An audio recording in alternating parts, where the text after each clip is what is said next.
Napakahalaga ang pagsamba na isa sa katuparan natin. Hindi natin dapat pabayaan ito.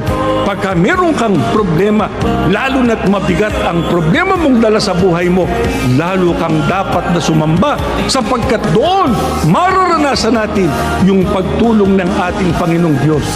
Kung gusto natin sa buong panahon ng ating buhay, yung pagpapala niya ay ating natatanggap, sundin natin yung kanyang kalooban.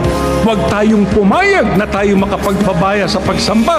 Huwag din tayong pumayag, wala tayong partisipasyon sa pagpapalaganap ng mga salita ng ating Panginoon Diyos. Ang sabi sa atin ng Biblia ay maliwanag. Kailanman, huwag anya kayong makiisa doon sa masasamang bagay na ginagawa ng mga tao sa mundong ito.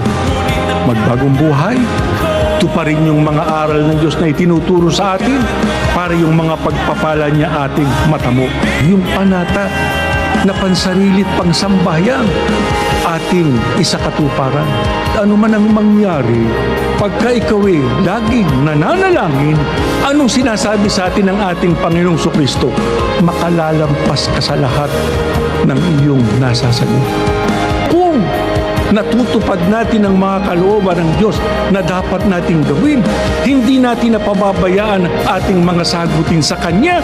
Kahit gaano pa katindi ang mga problemang yan, malalampasan natin sapagkat tutulungan tayo ng Diyos. Hindi niya tayo bibitawan.